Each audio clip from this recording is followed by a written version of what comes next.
Hello, Foxy Finds here, and welcome back to Foxy's Shiny Quest. I'm glad to be able to focus on the present, although I suspect something may have come back from the past, but it's nothing to worry about. I'm going to cover some Pokemon that were during an event a few weeks back. This video may have gotten pushed back a little bit to make room for the Paradox Pokemon, but that's alright. These Pokemon have been waiting a while to get their time in the spotlight, so let's not make them wait any longer. For this event, we saw an influx of Pokeball imitating Pokemon, which means we are starting off with the classic Voltorb. The modern Voltorb was discovered in a Pokeball factory.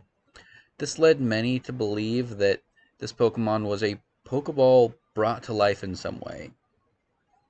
But it turns out that Voltorb has been around much longer than that. This event not only had the regular Voltorb, but its much older Hisuian form.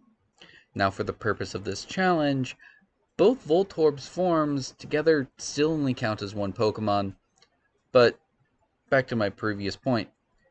Hisuian Voltorb looks like an ancient Pokeball, which were made out of apricorns. They weren't manufactured, but rather handmade. So, why does Voltorb look like them?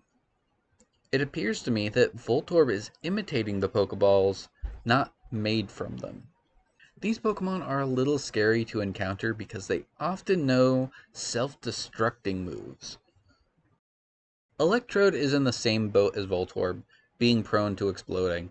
This Pokemon is quite fast, and as a result has access to moves such as Sucker Punch. The Japanese name for this attack translates to surprise attack. It will attack first, but only if the opponent is targeting it with a damaging move.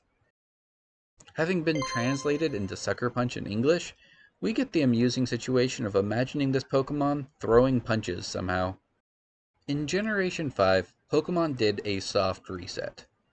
Outside of a service that was sadly discontinued after only 3 years, we could not transfer Pokemon into this game until after we beat the main storyline. And every single Pokemon that was available in the game before that point was introduced in Gen 5. This led Game Freak to remake a lot of Pokemon roles that previously already were filled. And this includes Pokeball imitation Pokemon. This is how we got Fungus. It's a mushroom that sits in ambush while waiting for someone to think it's a Pokeball and go to pick it up. In the games, this Pokemon looks like items that are sitting on the ground. Voltorb did this as well in Generation 1. When Fungus evolves, it becomes Amoonguss. This Pokemon likes to lay in wait for prey to come by. It'll ambush them with its spore attacks.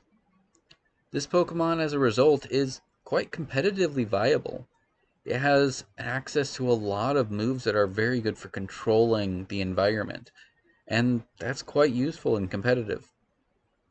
Its ability to poison, paralyze, put something to sleep, these are all a real handful when you're fighting against them. This is the last Pokemon that covers this event, and since we already got Root Bonnet in the last video, that's the last Pokeball-shaped one that we've got so far. Sometimes I wish the Pokemon Go shinies were a little bit longer of videos. I don't really have time to tell you too much about ride-on racing that was very popular in the Kalos region, or the fact that your mother in those games was a professional ride-on rider.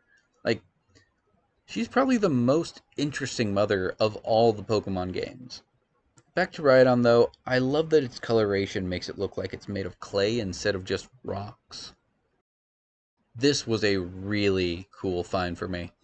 So I was just doing random Terra Raid battles when I ran into a shiny alchemy. This Pokemon is based off of a combination of baking and alchemy. The idea was that you take something, add something to it, and then do something to it, and then you get this Pokemon. If that sounds vague, let me break it down to you. To evolve its lower form into alchemy, You have to give it one of 7 treats. And then you need to spin your character around with the Pokemon in your party. This will make it evolve into alchemy. Depending on the sweet that was given, the time of day, the direction you spin, and how long you spin, you will get one of alchemy's 64 different forms. When it comes to its shiny form, the only visible difference with alchemy is the sweet you gave it, although the other data is still there and recognized within the games. It was really cool encountering a shiny from a Terra Raid battle, but it was a little bit nerve-wracking having to rely on other people to be able to take this thing down. Poniard. This Pokemon is covered in blades, so don't think that it's too weak just because it's based off of a pawn from chess. That's right, this Pokemon is based off of a chess piece, with some aspects of a samurai thrown in there. I hope that having blades for hands doesn't hinder them too much. At least he seems happy enough. Sometimes it's nice to just do a video on random shinies that were found, but it's also fun to do them on themes. If you have an idea for a Pokemon theme that I should go with, go ahead and leave that in the comments and I will see what I can do. Some might take longer than others, so don't be surprised if it takes a few weeks or months for something to come out. Like I said, I'll do what I can. Thank you for watching this video, and I hope you have a wonderful week. And as always, happy hunting. Happy hunting. Happy hunting.